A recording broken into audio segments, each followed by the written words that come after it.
This year is being dedicated Leilui Nishmas Maris Racholea B'Reb Chaim Tzvi. This is our second year in learning Perek Kaftet together. We've learned about Yaakov Avinu lifting up his feet and coming to Haran, and he sees. Let's learn together Pasuk Beis Vayar Vinei Be'er Basadeh. Behold, he sees a well in the field. Vinei Sham Shlosha Dreitzon Rosim Aleha, and he sees 3 flocks that are waiting by it. Kimina be'erahi yashku adarim, because from this well the flocks will be able to have their sustenance. Ve'even gdola pia be'er, and there was a great stone on the well.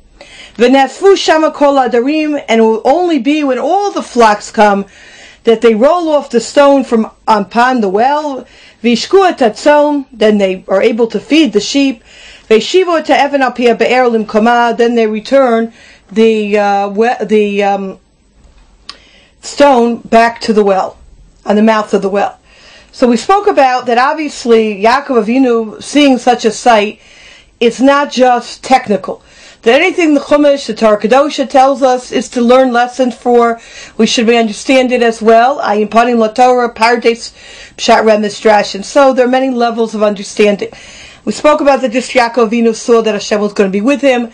The Evan, the stone, reminded him of the Evan that he made as a matzeva, as a monument in the Abarbanel. Also the Abarbanel, we saw that this was a reference to his future wife, who's going to be infertile, and would be Torah and Tefillah to be able to make her have children, as well as a reference of the 3 to the 3 most, Sarah, Rivka, and Rachel, who were all infertile.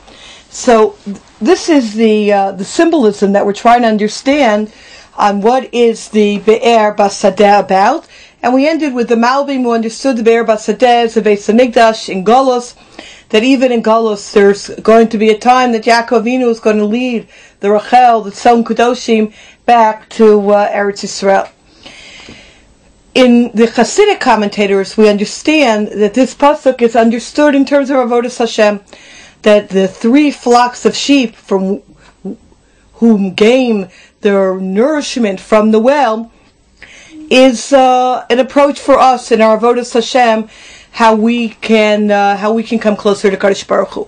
So I'd like to learn together a piece from the Nestiva Shalom, and then a piece from the from the Lekach V'Alibuv, to get a sense of 2 approaches, not exclusive, but 2 approaches in the Hasidic thought that we can learn from this pasuk.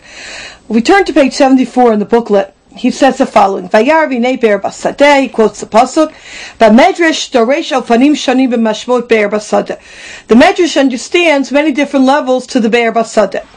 And this is based on the principle, as we saw, that the Torah is not just telling us stories in general. In every aspect of Torah, there's a derech hora. There's an approach on how we can learn, how we can grow to be closer to Hashem. Based on this, and likewise we can understand the idea of the Be'er Basadeh in an aspect of Avodas Hashem. We know, this world is similar to a field. Just like a field has the potential to plant within it, and it can grow beautiful things. And likewise, there is the ability for it to have thorns and thistles. And this is so true in general in the creation. Likewise, every human being is like, we're Adam from the Adama, we're like a field. We can grow to enormous heights and produce gewaldic amount of fruits. On the other hand, there's also that dark side, the very physical side. When Kadosh Baruch Hu sends the holy soul from a very high elevated place, the place from where the souls are hewn, to this lowly world. So Kadosh Baruch Hu, understanding the challenges, We know that a field needs a source of irrigation. So Hashem prepared for us the dot on 74 on the right hand side. He prepared for us a well in the field. A place from where we can be able to draw forth Yanika of Kedusha, of holiness, so that we can be able to fulfill our mission in this world and to be able to produce the best possible. And there are a number of aspects of what this be'er is. And because there are 3 flocks of sheep, so the Nesiv Shalom is going to mention 3 aspects of what this Yanika is, what this sustenance is.